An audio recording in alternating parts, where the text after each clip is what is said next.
Hello and welcome to Turning Point Tactics, the podcast designed to help you gain a competitive edge, giving you the strategies and tactics to seize initiative every turning point. I'm your host Ryan, and I'm joined by the Avalon to my Cadia, my teammate, sparring partner and brother, Connor. How you doing this evening, Connor? I'm good, thanks. Thank you for having me, Ryan. It's a pleasure to be here. I'm looking forward to this. Yeah, we'll see how it goes. Obviously, this is pretty new for both of us. I think it's something that we've chatted about and I'm wanting to do for a while, and we're finally now actually trying to get some time down to get it done. So we'll see how it goes. What is it that we're trying to achieve with this?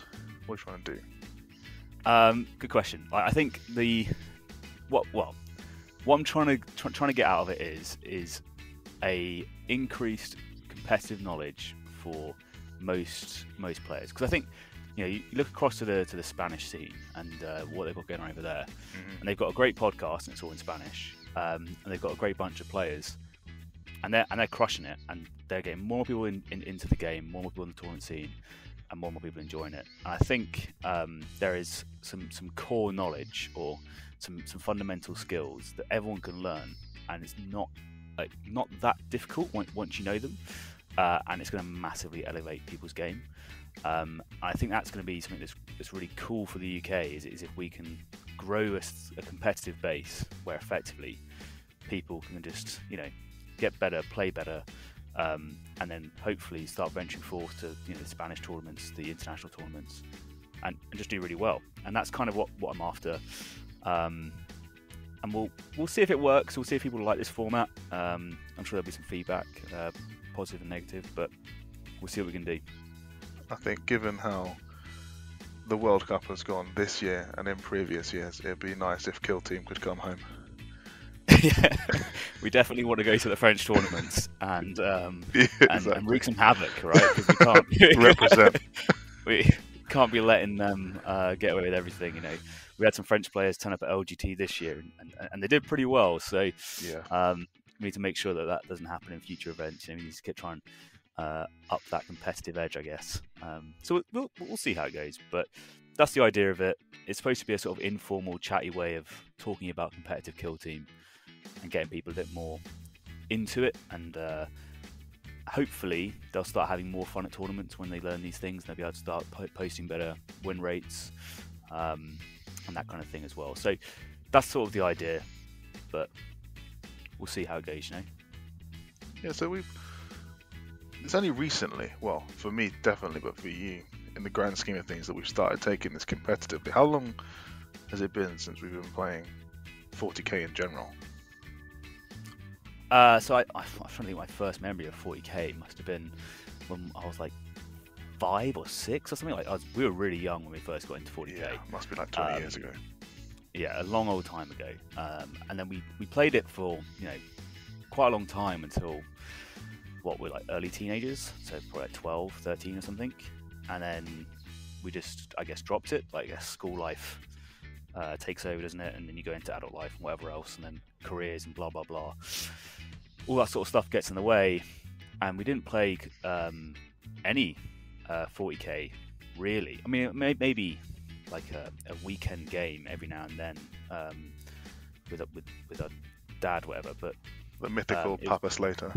Yeah, Papa Slater, who just appears at tournament scenes with legionaries and takes souls and leaves. Yeah. But I think and this is probably a pretty common story for a lot of people, is what really got me back into 40k in general was COVID. So I remember you mentioned, if you like 40k, there's a new game system out called Killteam, and it's like 40k, but it's quite a lot smaller. And you were really keen on it, and you wanted to play it. And I was like, well, whatever, let's give it a go. And I think I bought you the Elite book for Christmas, something. Yeah. Thinking, every now and then I might come home and we'll play a game. Then obviously COVID happened. Great. So we set up a WhatsApp group with the 3 Slaters, COVID friendly gaming, and we're thinking, how are we gonna play this game when we can't actually see each other? I remember, I think it was probably Glass Half Dead's YouTube video, which was how to use Tabletop Simulator to play remotely, whatever. And I was like, okay, here we go. This is the solution. You download this software, and you can play online, and it's all good. And we can effectively play 40k remotely using, and we'll use Killteam, but it's gonna be a lot easier to understand and do, and that sort of stuff. Clearly, I think the aspiration of trying to get someone in their late 50s, 60s to grasp Tabletop Simulator was probably a mistake at the best of times, but fine. We struggled through, and we got there, and we ended up with, you know, I think quite a few good games. And I really started enjoying it, and you and I are, I think, notoriously competitive between us, I'd say. I'm more competitive than you. I'm more competitive. That's what it is, right? Like, yeah, like, that's how competitive it is I know that I'm more competitive. Like, the only thing you have to know is that I'm better than you, right? So we started getting quite competitive, and I was thinking to myself, you know, well, I want to show up well, and I want to play good. So I'll look on these Discord servers, and I'll start trying to find games, whatever else. And that's when I sort of got my first look into Discord and understanding all these servers that were going on. And you had like the Command Point server, and you had Glass Half Dead server, and that sort of stuff. And then before you know it, they were doing some online TTS tournaments during COVID. And I was like, well, you know, might as well give it a go, see what happens. I think the first one, I think it was a Blitz tournament in the EU. And I managed to come second, and I played, I think it was an Italian guy, if memory serves. But anyway, he had Eldar, and he was really good, and it was a really close game. Did you lose on penalties? Yeah, we lost on penalty shootout. It was a classic British defeat, you know. And I wasn't quite able to bring it home, but I came second, and it was that was a kind of, you know, the first sort of taste of it for me. And then they ran another one which I managed to win, and then suddenly I was hooked. So and you were hooked, weren't you? How many tournaments have you played in now?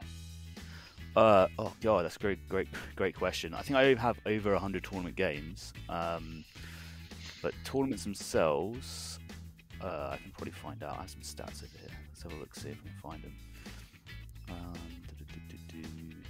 It feels like every other weekend you're like, oh, I found this tournament. Do you want to join me? And I'm like, no, I've got life. Like Killteam is life. Like, I actually have like a family I want to go see, and that sort of thing, with friends. And I'm like, what are these things you're talking about? It doesn't sound like Killteam tournaments. Yeah. So, well, last weekend I went to a tournament up in Manchester. The weekend before, I went to 2 tournaments that were one was local to me in a place called Sutton and Ashfield, and the other one was I can't remember where it was. God, there's so many. And the weekend before that, I went to one in Daventry and one in Bedford. And yeah, so I've been going to quite a few. I'm just gonna count them now. So what's that? This ITC season. I've been to 1, 2, 3, 4, 5, 6, 7, 8, 9, 10, 11, 12, 13, 14, 15, 16, 17, 18, 19, 20, 21, 22 tournaments. All over the UK. Season. All over the UK, yeah. So, because I've been really trying to get around and meet more of the tournament team, because I think it's healthy to try and challenge your perception of the local meta. So a lot of my games have been in London, and London's got like a great meta. There's a whole bunch of really competitive players. But what I was, I guess, worried about is, am I just learning what they play and how they play, or am I challenging that and trying to find if there's a different way of doing it, maybe? And so I was keen to get out and about, and I think the first one that was sort of far away, yeah, I would say it's probably going out to Manchester for the first time. I went to an Into the Dark tournament, and one of my teammates, Mark, who we'll talk about soon. I'm sure I'll have him on the podcast as well, because he's a really great dude, and he's got some great opinions that people want to hear about. But he sort of said, you know, that there's the Manchester tournament, we're interested in going, and I sort of said, yeah, might as well. So we were able to share a car, get up there, and have a go. And again, it was so interesting to meet new players in a new environment on a new game as well, because we had Into the Dark, which is obviously brand new at the time. and just see a completely different like play style. So I would say the northern tournament scene has a far more aggressive play style than in London, which is, for me, was really interesting. And it was something good to sort of to check how I was playing and then make sure that, you know, what I was doing was right. So yeah, lots and lots of tournaments, and I'm hoping that this year is actually small in comparison with next year, because I think next year I'm really hoping there's the opportunity to be absolutely massive for Killteam, because there's so many people that are getting involved in it.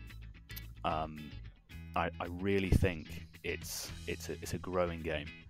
So we'll see, but I've got big things planned for next year, and we'll see what we can achieve with it. You know, you're only as good as your strongest opponent. So if you can elevate the level of everyone in the UK, everyone will be forced to get better, and we'll all become better. If you can bring these ideas that you've been learning across the UK, collate them, you can distribute them to everyone. I think that's a great point, and it's one of those things where, like, weirdly, I hope that my win rate goes down post making this podcast, if that makes sense, which is like a really weird thing to say, right, as a competitive player, because everyone wants to win or whatever. Well, some people don't want to win, but a lot of people play the game because they want to win, right? But I think you sort of hit the nail on the head there. Like, if it's you've got to have challenging games, because whether or not you want to believe it or not, there are some exceptionally good players out in the world, in Spain, you know, in the US, in France, and in Hungary, where you know, actually there's, I would say, some of the best EU players currently are in Hungary, and obviously in Poland as well. We can't forget the Polish meta. Like, they are out there, and they are practicing, and they are getting really, really good at the game. And unless we start practicing to their level, then when we go to these, you know, grand tournament events or these invitationals, you know, we're not going to do too well, because we're not getting the required level of training. You know, so the whole ex-military saying of, you know, train as you fight and that sort of stuff is I think absolutely right. You know, if you want to go into a tournament, you want to do the prep that is required ahead of time for the tournament at the right level. And the only way to be constantly challenged by that and to have that level of thinking is to have really strong and good opponents. So, as I said, hopefully my win rate starts dropping, and I get a lot more challenging opponents across the UK as everyone starts, you know, learning these little tips and tricks and elevates their individual game. What is your win rate at the minute? So at the moment, I think I'm on about an 87.5%. But fair play. But it's yeah, it's high, but I've played a lot of the meta teams, so, you know, people can hate on me for that. So you've been in 22 tournaments, and of those games, you've won 80, or in general you won 87% of those, and it's the tournaments. And I've played in some of these games, and there are some good people in the UK, and you're winning 87%. Yeah, and so I mean, there are some exceptionally good players in the UK, and I don't want to take away from that either. I think, you know, there has been a lot of very close games, a lot of very tight games, a lot of, you know, games that I've really had to think a lot about, and so yeah, it's been good. And as I said, I see every time I go to a new place, I see someone learning something new, someone picking up a new trick, a new skill, and I know that they're going to be a better player the next time I come and play them, which is, you know, is awesome. So I'm in no doubt that win rate is going to drop, and we're going to see a whole bunch of competitive players, you know, coming out of the woodworks and punching up those win rates themselves, and sadly probably taken away from mine, but, you know, I'll accept that. I'm excited to see what you bring to the table with these these UK tournaments you've been to, because I remember, obviously at the beginning we were competitive, we were playing each other, it was like 50-50. Then you went off and you started doing these few tournaments, started rubbing shoulders with these stronger players, and you came back with a completely different ball game, and now suddenly we're talking 75-80% to you, and I'm like, hold on, what's going on here? you've got these new ideas to the table, and we've been so stagnant with our own ideas and so blinkered. And then, like you said, there's a chance that could happen with the London scene, just because everyone's used to everyone's styles. You go out and you learn some new ideas from some of these northern tournaments, bring them back in, and everyone goes, "Whoa, that's a whole new way of playing this. That's a whole new idea." So I'm excited to see what you can bring to it. Yeah, and I think that's exactly the point. Is like echo chambers are a thing, right? If you sit in an echo chamber, and maybe in your local meta the best player plays, I don't know, let's say that they are one of the best players in your local meta, and they play Kazakin or they play Necrons, and then locally everyone thinks those teams are really, really strong and are the best team ever because this local player is absolutely smashing it, and they haven't yet figured out the method to beat that team. And then they go and take that team to a different meta, and suddenly, boom, they realise that Necrons are not very strong, or Kazkin aren't very strong, and you're left in this realisation of, we need to up our game, So yeah, definitely it's about sharing ideas. And I'm hoping that as this podcast goes forwards, you'll see that I'm going to try and bring on lots of guests, and we're going to have people in to talk about their local meta, talk about what tournaments they're running, where they're running them. Hopefully I'll get to go to those tournaments as well and meet more and more players and help grow that community and help link up other players as well. And we'll be able to share that information and that knowledge, and we'll see if we can get the whole UK sort of united as we push forward into a brand new age of Killteam, because it does seem from what we're hearing so far that there is a very bright future ahead for this game, and it's being fully supported by GW. So it's exciting times. So I think we've talked a bit about the purpose and the goal. It's an ambitious goal. How are we going to get there? How are we going to achieve it with this podcast? Yeah, so I've sort of in my head figured out, and I've written down stuff as well, but figured out like a rough path that I want to follow. Interestingly, the match play mission sequence has just changed a little bit, but not much. But I think what I'm going to do is we'll have some generic videos, like just some top competitive tips and some adversary guides, so you understand how to defeat a certain boogeyman in your local area. We'll focus on that as well. But the overarching aim of the sort of the season of the podcast is going to be going through that match play mission sequence and talking about each step, because I think there's again just some core fundamentals, indecision between attacker defender, indecision on deployment, indecision of what equipment to bring and your kill team composition, all that sort of stuff, which people might not have got everything yet grasped together. So if we go through it in that logical sort of sequence of, right, you've just arrived at the table, you're sitting down, what do you need to do first, or what do you need to think about, and give people the tips and tricks that they need at that point, that's going to help them then build their game the whole way through. Because I think it's one of those things where you can't win a game in deployment, but you can definitely lose a game, is a saying I've heard. I think that's 100% true, right? So if you deploy badly, you can get penalised so hard for that in a competitive game, and that could be the one thing that's irrecoverable from that point forwards. So I'm thinking about like a grenade launcher alpha strike that maybe kills 3 or 4 models. I think everyone has had that once, and hopefully just the once, where you're watching 4 of your guys get absolutely smashed, and you're like, whoops. It's like, what happened here, or you have that horrible moment where you've set up your entire team on conceal, and then the enemy's got intercession. They've just gone all out engage, and then just walking forwards and just slaying, and you don't really know what to do about it. That kind of thing is what I want to avoid. So I want to try and give people those tips and tricks that I've found work for me, and see if it works for them. And hopefully, maybe some other people will be able to comment and let us know if they have other tips and tricks that they think is relevant. And by doing it in that logical process through the match play mission sequence and into each of the turning points, people can then probably have a little bit of understanding of, or it's easier to keep track of, and they can go, right, okay, I think I've grasped everything up to the first turning point, and I'm ready to start making the step into what actually happens next. So we'll see how it goes. That's the idea of it. Clearly we'll do some polls and stuff, and if people want a certain subject covering sooner rather than later, we'll maybe bump that up the escalation or whatever. But that's kind of the flow that I see of it.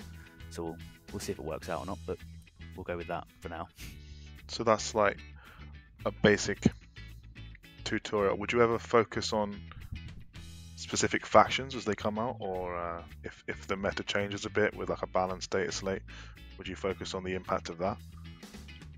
Yeah, I think it's a great point as well. So, I mean, we've just seen probably one of the largest shifts in the competitive meta, maybe, with the release of the new mission cards and new TAC ops, and that is a huge change, and it's going to change the way that the game is scored. And I think that's a point that people often gloss over. You know, I know the game is called Killteam, but the game is won and lost on victory points, and TAC ops is, you know, actually the majority of your points that you can control. Particularly on Into the Dark, TAC ops are so important. And so I think, you know, we'll have to cover those, because if we don't, then we'll be doing a disservice to people, right? Like, that's a key thing that we need to go over. And when it comes to teams, I think there's kind of two aspects to look at each team. There's the aspect of I am taking a team and what do I want to know as the player of that team. But then also there's a very real aspect of, okay, I'm going to a tournament and I need to learn how to deal with a certain team. And I think the most common example of that is going to be like Intercession for a casual player is the gatekeeper faction, right? If you don't know how to deal with that faction, then you're going to struggle, because they're a really high meta representation at the moment. So I think it's close to 15% of the player base is playing Intercession. So you're almost guaranteed to play them once at a tournament. And if you don't know what they can do and how to get around that, then it's going to be really difficult for you. So that's kind of the two ways that I want to look at factions: is in an adversary guide. So, you know, how do I go about beating these guys and killing these guys? And then from the opposite point of view, which is, you know, when I'm playing them, this is my faction deep dive. What synergies have we got, and that kind of stuff. But what I think is really important is I don't want to just make big hot take videos where I just say this team's good, bad, and have no real detail there.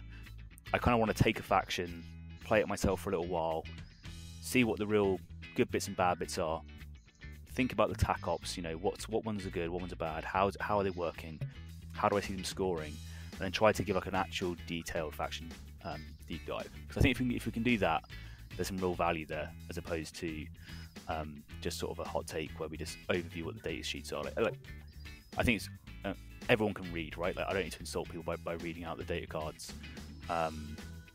So yeah, we'll go for something like that. No, I think that's really valuable. I think it's always good just to hear someone's take on it, and you'll hear lots of ideas on these teams. And sometimes, I don't know, I've been to like small games workshop, or even if you just like, let's go right back to when it was just you and me. I had Tau, you had Space Marines. We understood Tau and Space Marines. And then you go to a tournament, suddenly you're facing Harlequins, suddenly you're facing Vet Guard, and you've got no idea. If you can watch a video and it can explain at least some of the core principles, you're not going in blind anymore. You've got some idea of what they're trying to do now. Yeah, and I think so. I mean, I'll chuck them up now. So our team captain and my teammate Mark has a YouTube channel at Rash's Fern, where he does a few competitive guides, and before every tournament that I take Pathfinders, I just go and re-watch his Pathfinders guide, because like I think I know all of the stuff in there, right? Like I'm not, nothing he says now is making me go, oh, you know, that's completely new information to me. But what it is doing, it's just like, it's reaffirming it, right? Like it's oh yeah, don't forget that, and remember you have that option, and if this happens, you can do that, and that kind of thing just before a tournament can be a really good refresh. And I know that, well, I drive quite fast for tournaments, so I might be in the car for 2 hours, 3 hours, whatever, on my way to a tournament, and I have time just to listen to these things over and over, and I think it could be useful for people to do that. So it's like, okay, right, I've seen that the factions have been revealed, and I know that I'm going to be playing against, you know, these top 6 factions. Maybe it's Gelapox, Harlequins, or whatever. And as you say, I've never played against them before, and you'll be able to come on, Turning Point Tactics and be like, okay, is there a podcast on that? And maybe when you're doing your last minute painting up your miniatures, trying to get them battle ready, you can be like, right, let's listen to the Gellerpox one and see if Ryan's got any ideas on how to beat them. So that's kind of what I'm hoping it's going to be, and we'll see if it's successful or not. But yeah, that's the plan, and we'll see if we can make it as accessible as possible for people. Sounds good. Can I close on one question? What is your favourite Killteam roster at the minute? So I think it's an interesting one. I'm in the weird boat where, so when I first started Killteam, I started off with Custodies, right? So I'm kind of like I'd say an Imperium guy in background. So growing up, I played Imperial Guard, Space Marines, I think that was really it. And like Inquisition. Black Templar Space Marines, I remember. Black Templar, specifically Black Templar Space Marines, right? So pretty much always that's what I was playing. And I had like a little time where I played Tyranids for a little bit, but nothing too serious. So I was always kind of a Space Marines guy. And so I've always liked those factions. But what I've found really refreshing coming into Killteam is how easy it is to pick up a brand new team and just play something completely new, right? Because like you talk about competitive 40k and you go, right, how much is a 2,000 point army going to set you back? And there might be, I mean, a cheap one like 500 quid, an expensive one you're looking in the thousands of pounds if you have a full army, particularly when you put in out how much time you're paying for it and whatever else. And it's that is a hell of an investment. So you can't just chop and change between the factions. Whereas I've been really lucky that I've been able to do that. So I've always admired Tau, particularly from the aesthetics and the way you played them. So I was really keen to get into Tau when they came out this season. And Pathfinders just had such a toolbox and so many different ways to play them. And it's interesting, you look at all their nerfs that have come out and hit Pathfinders one after the other. And the team just had the toolbox to adapt and just change and to be able to flex and work in different ways until most recently Into the Dark. So I really enjoy those teams that have that flex in them. And at the moment, I can't put a finger on a single specific team, but I'm going to say Breaches are up there, Pathfinders are up there, and Intercession are up there. Those are the teams that I'm really enjoying at the moment. But I know you've been playing a few other ones. What sort of things have you been getting into? So I've been a Tau player, not since I started, because Tau weren't around when I first started. They had to get released. I can't remember, it was like third or fourth when they came out. But yeah, when I was running Pathfinders for a long old while, and I remember we had those games with Compendium, and I could not get them to work. They were horrendous, Compendium Tau. And then finally they're like, oh, well, would you like Pathfinders then? Because they actually work. And you're like, oh wow, here we go. I was really enjoying them, but I have not been able to get them to work yet on ITD, Into the Dark.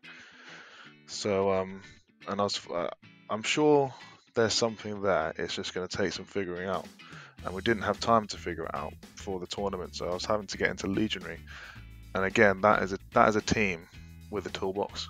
I quite like that.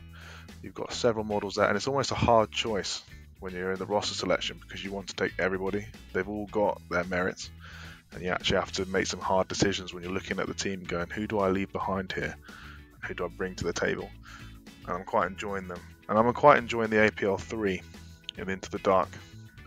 Lets you use doors quite nicely, actually. So it's a completely different play style to Pathfinders, but I'm enjoying them. I think what's interesting for me as well is like because I've seen you play Pathfinders for a while, and I think you are quite fond of the sort of grenade spam initially, but then you were very quick to be quite experimentative, and we can talk about each individual gamer's preferred play style, but I think you like to experiment. You like to try and find the thing that works best through different means, and you're definitely trying to do that on ITD with Pathfinders. I mean, I think we're getting close, but I just think it's such a fine balance in Killteam between quite a few teams that if you're not quite on that side of the knife's edge, then it can hurt quite bad. And I think I was playing Breaches and Hunterclade into you, so some of the, I guess, best and most flexible teams. So it's, yeah, I think there's, as you say, I think that they're still inherently strong, but there's still something that we need to try and figure out. But we'll see if we can get there with them. I also wonder if I'm just too focused on the open board, and it'd be interesting to see if you learn something from these tournaments and you go to a different tournament and someone shows you a new idea with Pathfinders that we just never even considered, and it just opens. It's like clicking your fingers and suddenly they work again. It'd be interesting. Yeah, quite possibly. Yeah, I think we'll keep this episode fairly short. It's just an introduction. It was just sort of trying to tell people what we're about and what we're trying to do. And I'll just kind of go over roughly how people will be able to get access to this. So we'll try and make this ideally a sort of weekly podcast, and it will come out every week on Patreon, and then a month later it will come out for free release for everyone else. And the only reason for that is that I want to try and see if we can upgrade, mic quality and software and all that sort of stuff to make it a better product for you guys. And the only way to do that really is to get a bit of funds into it, because with all the petrol money I'm spending driving around to tournaments, I can't put too much more into this hobby, and I'm already buying too many teams. So that's kind of the idea of it. So I want there to be a benefit to someone who does that support for the podcast, and that's going to be like a month early access for everything. That's the idea. So we'll see how it goes. Anything else that you want to throw out there, Connor, for our first episode? It's been a pleasure. Sweet. Cool. Well, we'll sound it off there, and we look forward to seeing you all on the next episode of Turning Point Tactics. See you next week. See you next week.